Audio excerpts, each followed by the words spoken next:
Hey, and welcome to the PHLY Eagles podcast. A little bonus episode on a Thursday night. Bo Wulf, Zach Berman, and Les Bowen, presented by Bet365 and True Mark Financial. You know that at Bet365, it's never ordinary. Use code PHLY365 to sign up. Whatever the moment, it's never ordinary. At Bet365 and with True Mark Financial, you know what you're getting, baby. We talk about it all the time. TrueMark Financial /compare for full details and to apply today. TrueMark Financial, federally insured by the NCUA, equal opportunity lender.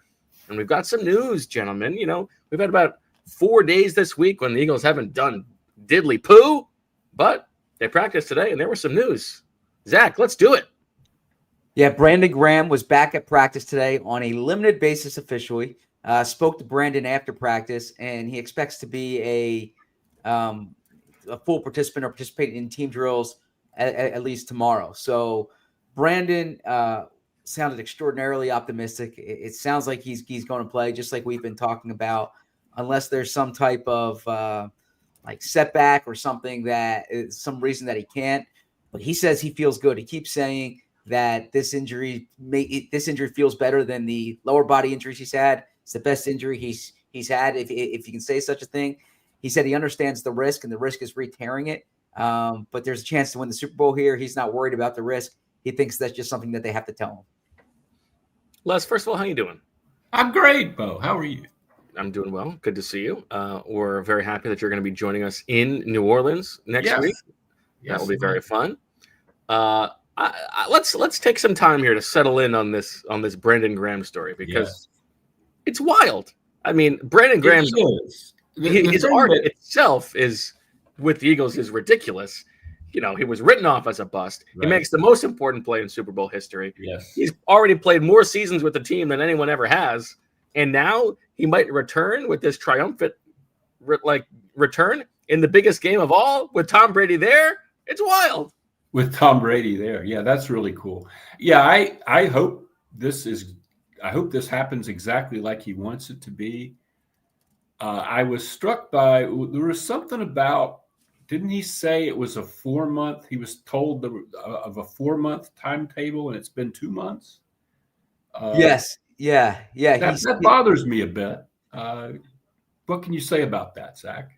Yeah, he said that as he was after the surgery, and he was going through it with the massage therapist, and that they said that this would be possible. Now, not that it would be likely or probable, but that it would be possible. Those were kind of the whispers behind the scenes, and that it really became a target for his, and it became something that they were working toward. And look, like it is clear there is a risk of re-injury here, but how often do you have a chance to win the Super Bowl, right? So that's the approach he's taking. And he was going to be retired after this season anyway. So if there's a re-injury, I mean, it's not like it's going to keep him from going about his day-to-day life. I'm assuming that he's thinking this will be his last game if he's able to play. What do you think, Zach? I don't know about that. There's been increasing chatter that he could come back next year.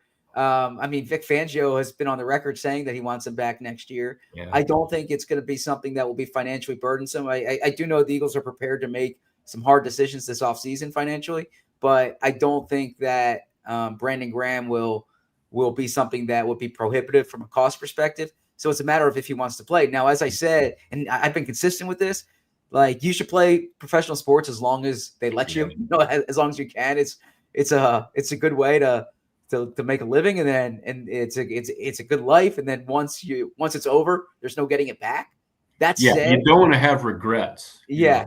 That you don't want to think, geez, I could have done this another year or two, That said, it's hard to write a better script than what this could be. Like, you talk about walking off in the sunset. This is like the perfect story. Coming back from injury, your Willis Reed moment, like Bo said, with against the coach that drafted you, with Tom Brady in the house. It's like like leave well enough alone if they win the Super Bowl. Yeah, Zach, I'm curious. What is the what is the little scoopy scoop that you're inferring you're there with the Eagles are prepared to make some difficult decisions this offseason? Oh, I think the Eagles know that they can't bring everyone back, number one. I mean, we've already talked last week about Darius Slay, right? I mean, that's, there's guys who've been a part of this team. I'm curious to look, we have a show every day this offseason. I'm curious to see what happens with Dallas Goedert. I think that's one that might be looming. But there's what about Milton Williams? What do you think is going to happen there? Yeah, I think they would love Milton Williams. I think Milton Williams is a case where he's going to have a big market. And so Milton Williams is going to have to, it could be like a Hargrave situation from a few years ago where if there's a number that someone else is willing to pay, you can't get to that number. But I know they like Milton Williams, and I know Milton Williams likes Philly. But that could affect BG's situation. I mean, the defensive line, I know it's not exactly the same position, but you want, if you're losing Milton Williams, you kind of like to keep BG, I guess, in that group a little bit. Yeah, I mean, I think in BG's future now, I don't think any decisions I think the decision with BG will be independent of it, but Josh Sweat's a big one to watch too. He's a free agent. I don't know if Eagles fans realize how coveted he's going to be on the open market relative to last year. I see Bo rolling his eyes. I think I didn't roll my eyes. I sort of squinched my face. Yeah, me too. I was doing the same thing. He's going to be like a top 15, top 20 in the free agent market. And now I raised my eyebrows is what I did. Yeah. And I think pay attention to the Arizona Cardinals as a team that could go after Josh. Okay. Jonathan Gannon. Wow, Zach making calls already. This is great. Yeah. Well, yeah, I guess the guy who's plugged in here is Zach Bond, and you have to sign him. I don't care what it costs. There's not. Well, I'm curious what you think about that, Les. Now, we got a Super Bowl game to come up, and we're already looking past the Super Bowl game, but I think that's okay.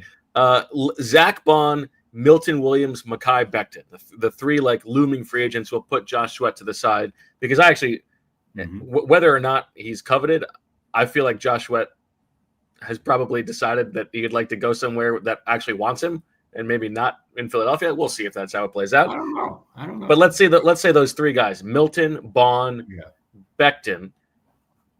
I guess how would you prioritize those? And knowing Howie as you do, how do you think that Howie will approach those three? Well, Bond, I can't imagine Howie doesn't think he's number one. I mean, how in the world? That's the best season by a linebacker since I've been around the Eagles, and probably since God knows what. I don't know who would have had a better season as a linebacker than that in Eagles history.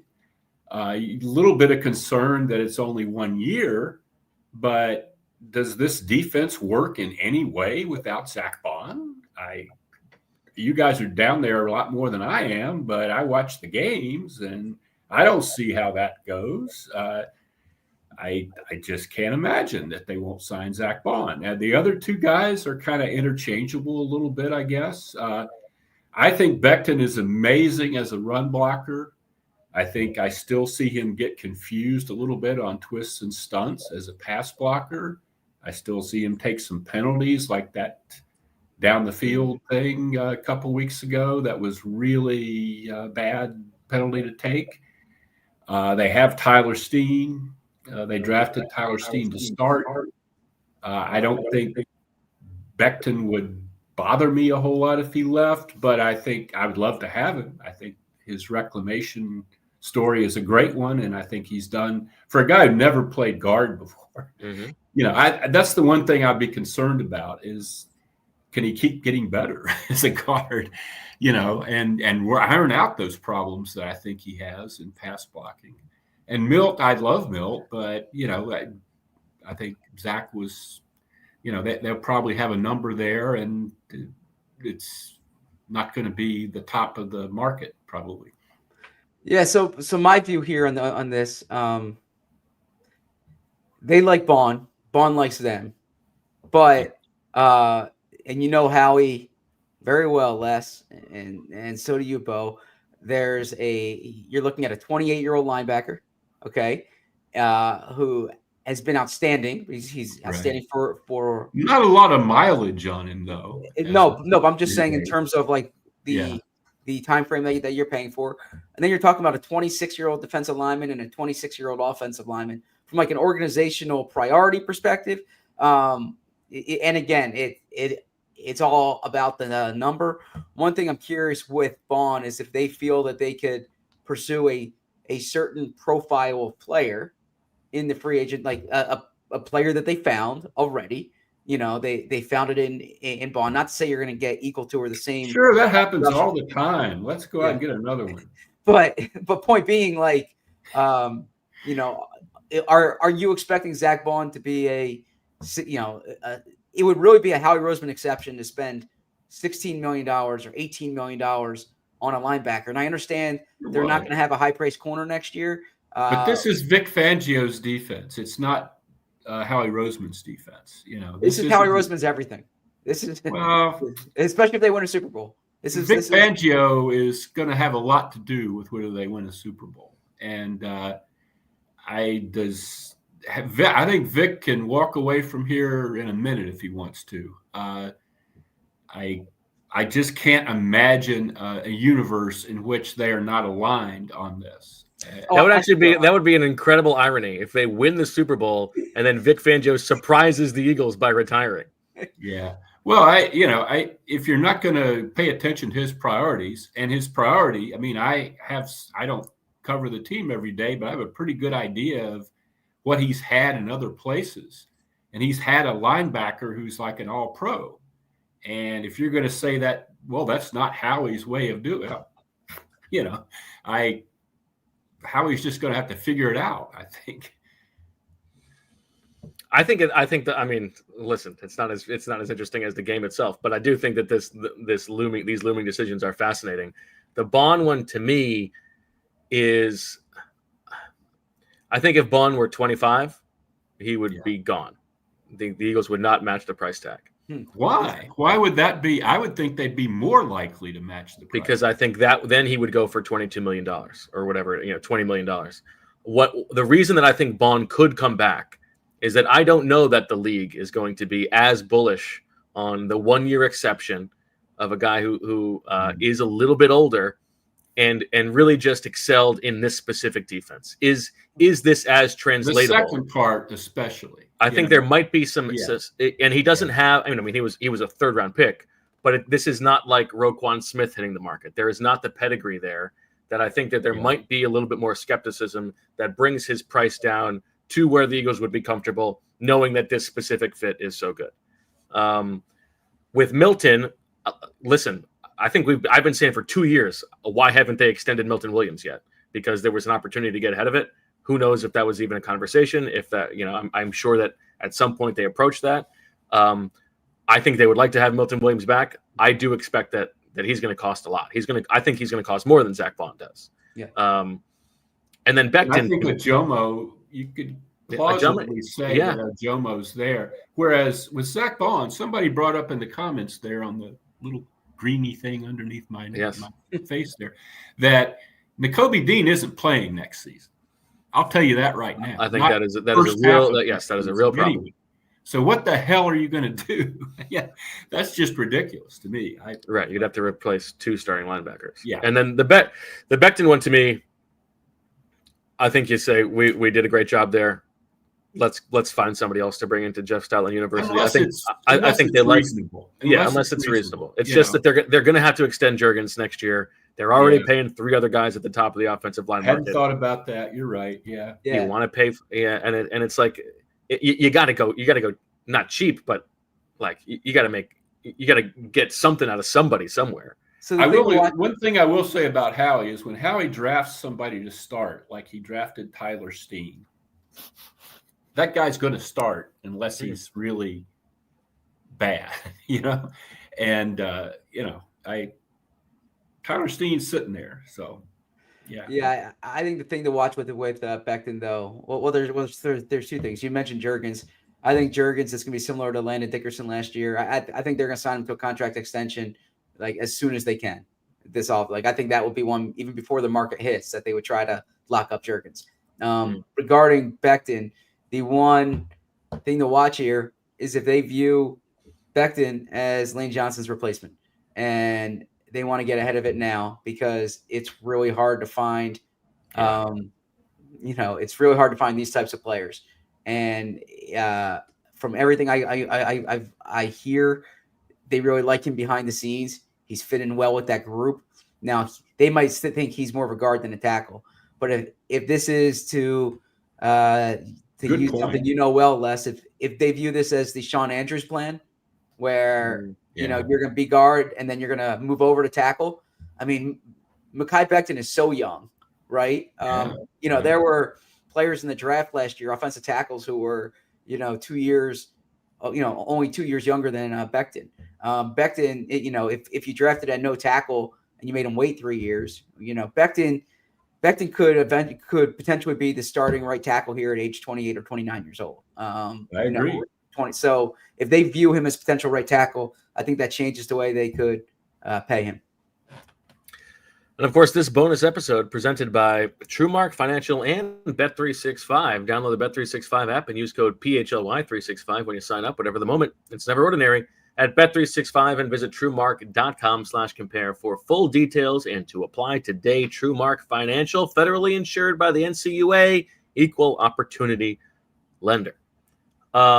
Les, how do you view Howie in this? And do you think that this is his finest work? Oh, God, yes. I mean, I think I wrote a few weeks ago about the last 30 draft picks. At that point, 22 of them were playing a substantial role. And since then, I don't know, maybe I didn't include Trotter or something. I don't know. But, it's by far his best work. He went away for a year, came back, and his signature move was the Carson Wentz trade up and draft, which, initially looked like genius and then turned to rubble right in front of him. And he had to get out of that, which was an incredible escape act. He did get out of that. But while he was getting out of that, he also drafted J.J. Arcega-Whiteside and Jalen Reagor and Andre Dillard and, mixed record during those years. The last 3 years have been superlative in terms of the draft. Last year, I thought he didn't have a great year in free agency, and Kevin Byards and the guys like that couldn't play. But this year, holy crap, I don't think anybody's ever had a better year than Howie's had this year. Can anybody think of one, considering the moves that were made and the draft picks and how it's all aligned? What would be better than this for one off season? Certainly not in my Eagles history have I witnessed anything like this, win or lose in New Orleans. Yeah, we talked about earlier this week sort of the moves that led to this roster. And to me, this roster is less about this offseason specifically. Now, Zach Bond and Saquon Barkley have been unbelievable hits, but it is the foundation was laid with the roster that they were able to make those moves like that, which, Saquon Barkley, as I argued, is maybe not quite as anti a Howie Roseman move as it might have been perceived, because it is a star and he is a star hunter. But he would not have been willing to do that if there was a more pressing need along the line of scrimmage, right? True. He wouldn't have done that if he hadn't already done Bryce Huff first, right? Yeah. And that allowed, now we can make our swing on what is ostensibly a luxury pick. Obviously, it has worked out magnificently, but it is the foundation of those two extra picks from 2021 and 2022 that turned into AJ and Jalen Carter that has allowed them to do some things that were maybe a little bit less Howie on the outside, but it was all set up by the foundation. But I like your thinking there, so Bo, that's good. Yeah. If I can tie these two conversations together, and it's interesting. I didn't prepare to have these conversations tonight, but this is fascinating to me, and I love talking about roster building. I mean, you've been preparing for it your entire life. Yeah, and I love talking about Howie too. Is just something to pay attention to when we talk about guys like Bond and when we talk about last offseason.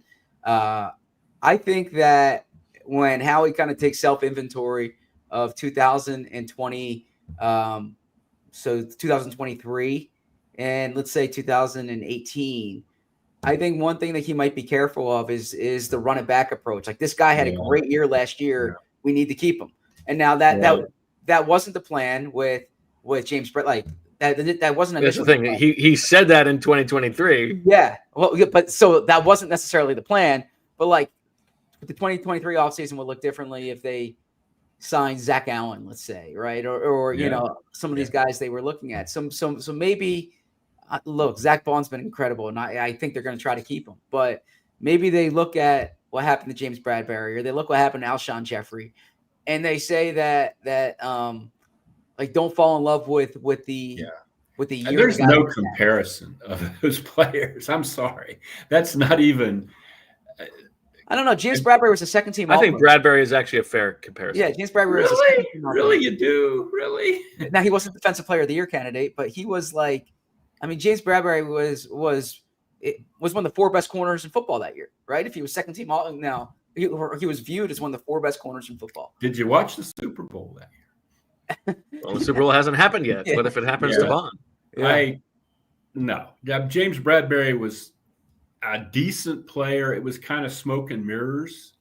I think he was totally exposed in the Super Bowl, not just the holding penalty at the end. He couldn't cover, it.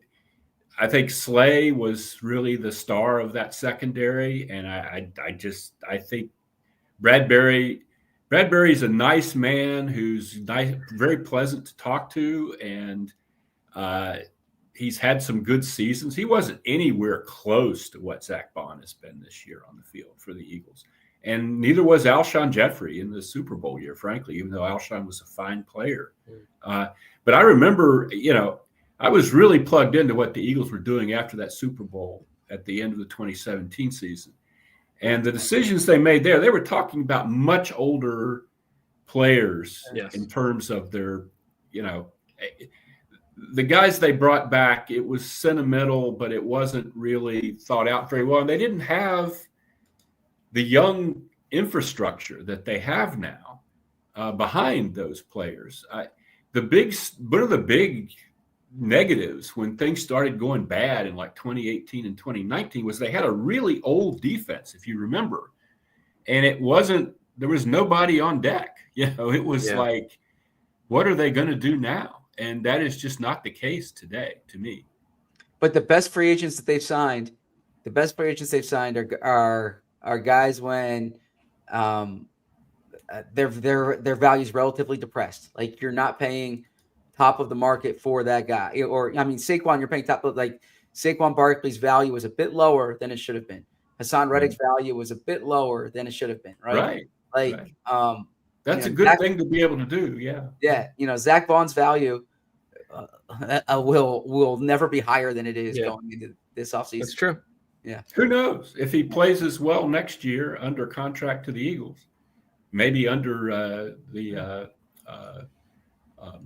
what you call it? You could always franchise him. Sure.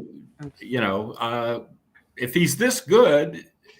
Well, but the franchise tag number for linebackers takes into account edge rushers, so it's a crazy high number that they couldn't do. We'll see. They could transition tag too. Yeah. Now, Zach, we talked about Brandon Graham. Who else? This is the first time we've talked to the Eagles all week. Yeah. Who else spoke today? What else did you glean? Yeah, it was interesting hearing AJ Brown speak, and for both of you guys who are veterans of the hoopla of the Super Bowl.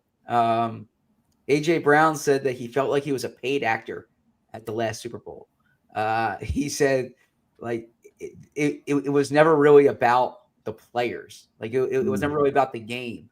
And it was all the stuff for the media and all the stuff for the fans. He said, even during the game, like with how long the timeouts are. Yeah, it's a different thing. He said, but I feel like they should have prepared him for that. Yeah, but it's one of those things. At this point, who goes to the Super Bowl is like, oh my God, I just don't. I understand what he's saying. Yeah, but I think you spend this week pounding that into everybody's head that next week is going to be a zoo, and the game is going to be a zoo, and you just have to remember, what you came here for. Yeah.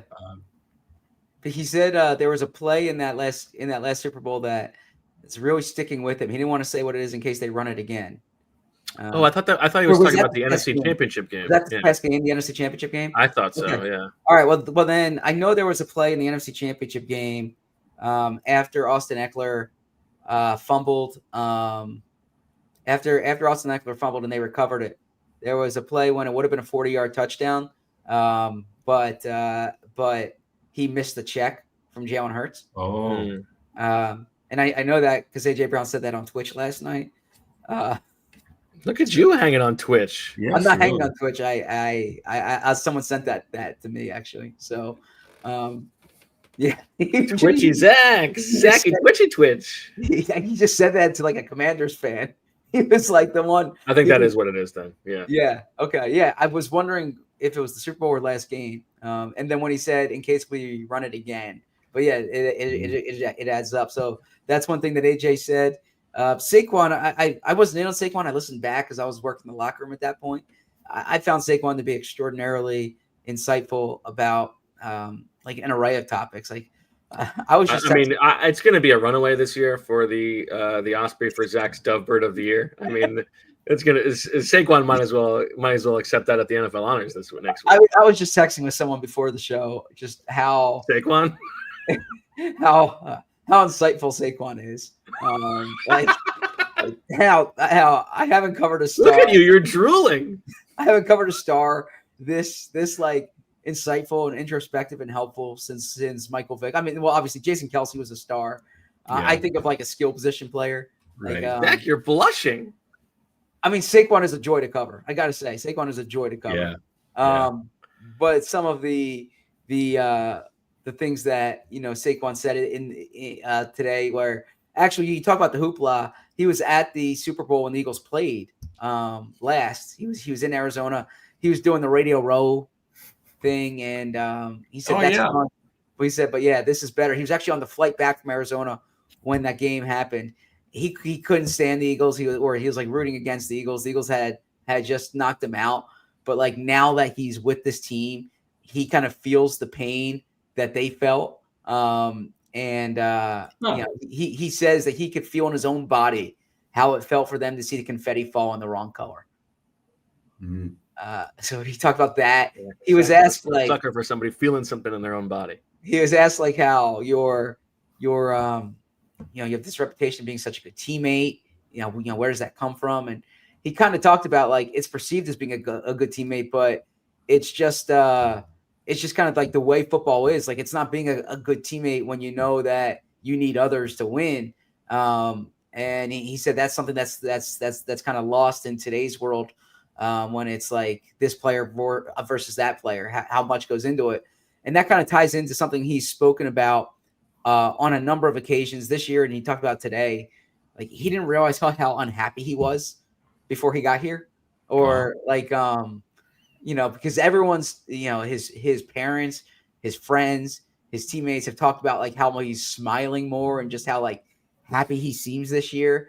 And he's like, he didn't know it was so obvious, so people told him that. Yeah. So I thought there was some good perspective from Saquon today.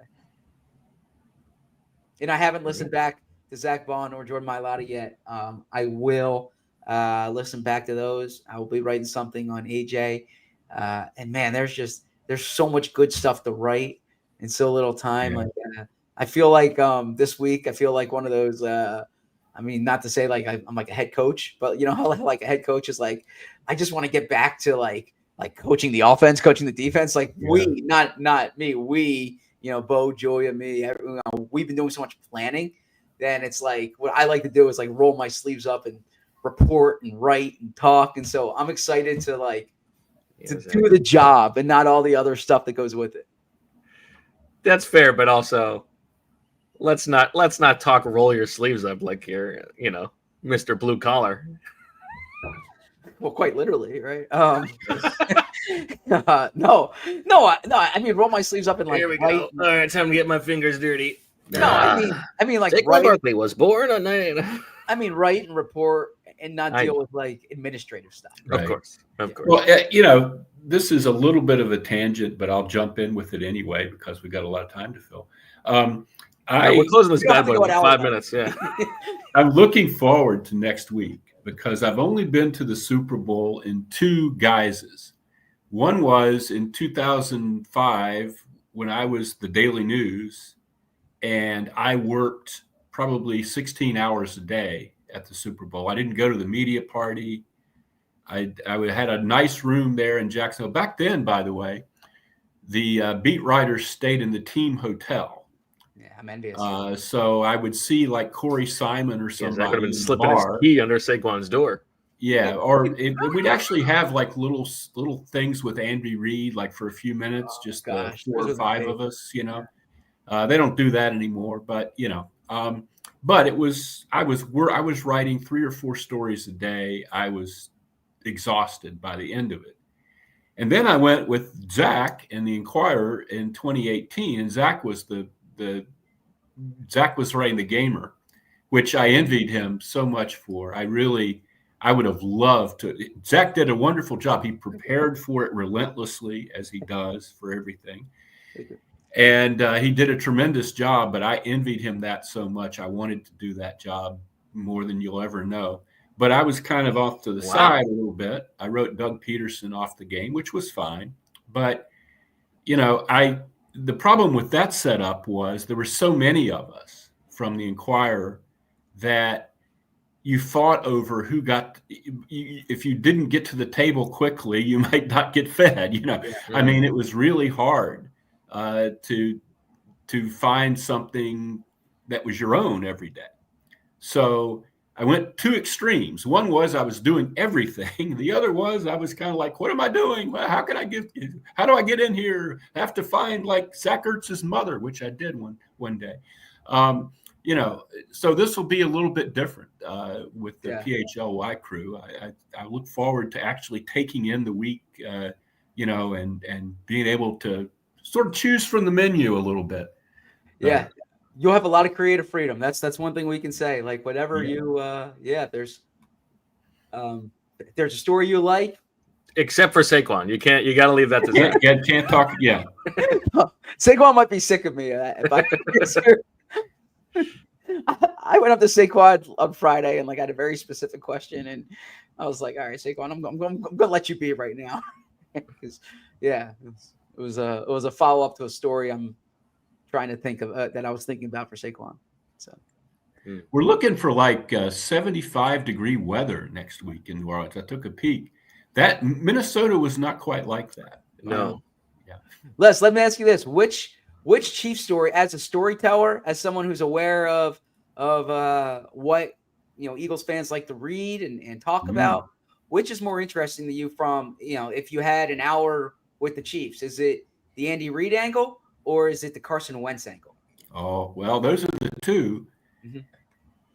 The problem is neither one of those guys is going to really open up to you. With Andy, I mean, I have a pretty good relationship with Andy. I still text with him here and there. It's been many months since I did, but I could. I kind of feel like, I would be on firmer ground with that. But Wentz to me is more fascinating because I still don't understand what happened. And he's 32 now, and he's settled into this life of, backing up Stafford last year, backing up Mahomes this year. If he ever really was honest with himself and with us, he's got to think I could still do this. I mean, he was in such, I know he deteriorated, but he was in such bad situations after he left here.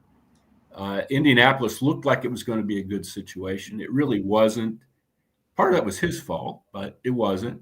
And Washington was a disastrous situation for anybody. And then he's consigned to backup life, and I just wonder if he ever thinks he was going to get that chance again, and what he would do with it if he had it.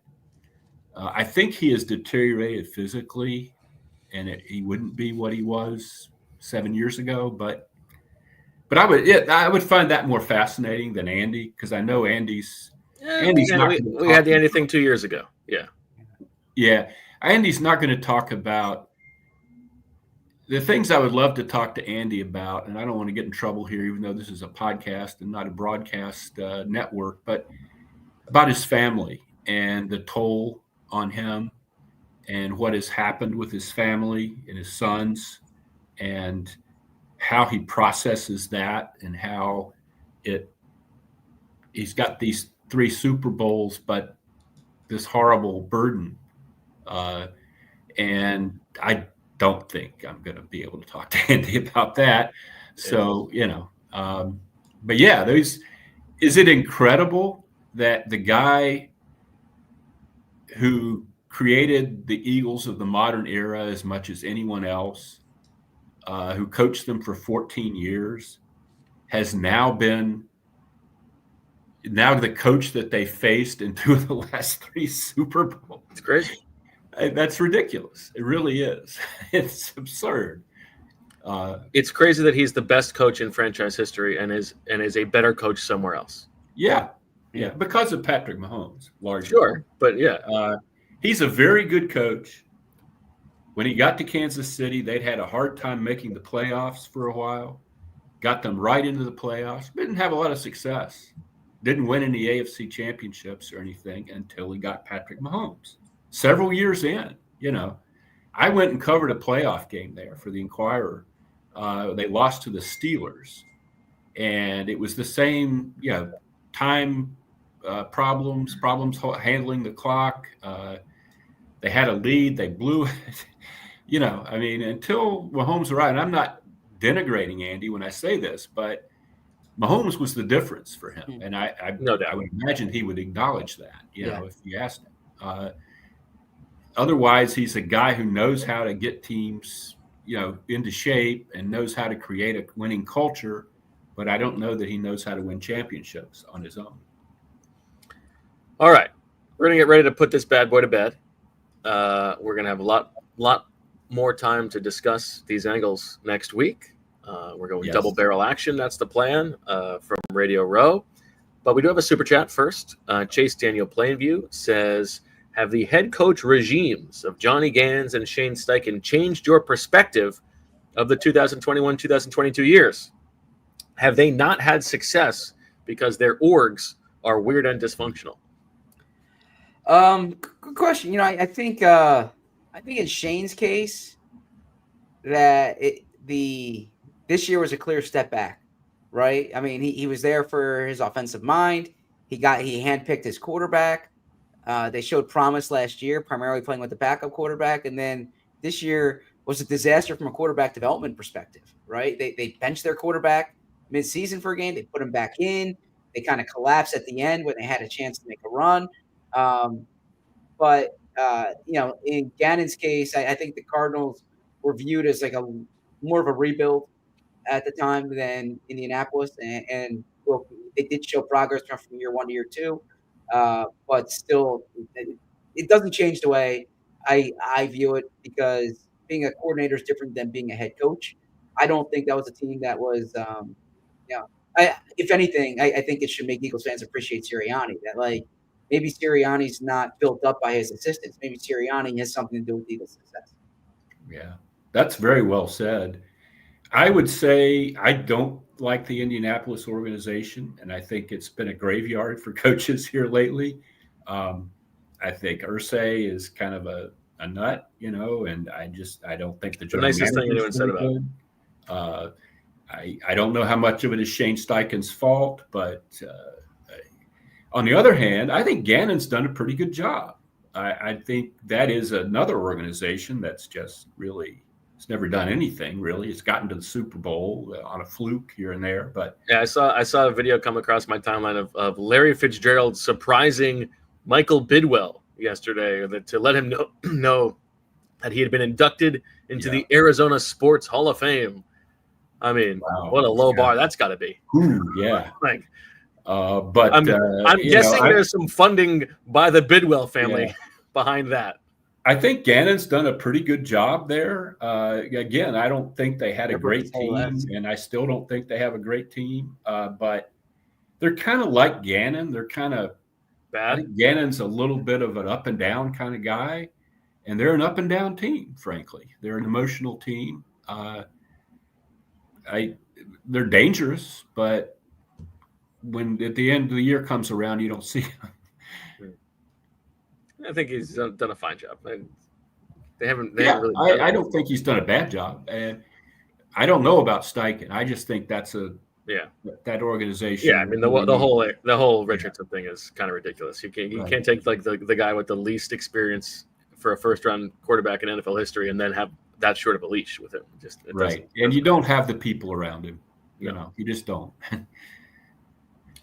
All right, and then we also have from the comments Shay letting us know that there's been some talk with Bean Girl for all the people hanging on for the updates with Lady Bean, but no concrete updates, just some good conversation on the phone. So, congrats to the Beans. Yeah, incremental steps, Shay. You got to think like they're the only motivational sign that Greg Popovich has in the whole Spurs locker room is about the stonecutter who chips away, and it's not the 100th time that broke the rock, but 99 strikes before. So yeah, just keep chipping away at it.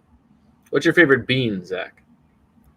My favorite bean? I feel like we maybe have had this conversation. Yeah, I think you've asked me it.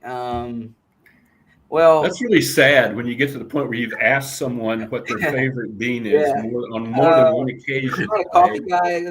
What's a cocoa bean? I love chocolate. Oh, I think this is exactly how the conversation was. Those are excellent beans. Yeah. How about of the more savory variety? We let go Peckness, Migrate, Pinto, Black, and Lima. Lima. I'm probably migrating Lima. Yeah. Lima wasn't a good choice. I'm nesting the black bean, and then the Pinto. Yeah, but I would probably go like a green bean over any of them. Yeah, different kind. Yeah. Okay. Yeah. Okay. I'm not a huge bean. I'm favorite bean. Mr. Bean. Yeah. Mr. Bean. Nice. Well done. All right, that's going to do it for this. What? I was going to say Billy Bean. Actually, is probably my favorite bean. Yeah, that's true. There you go. Yeah, that's a good one. Yeah.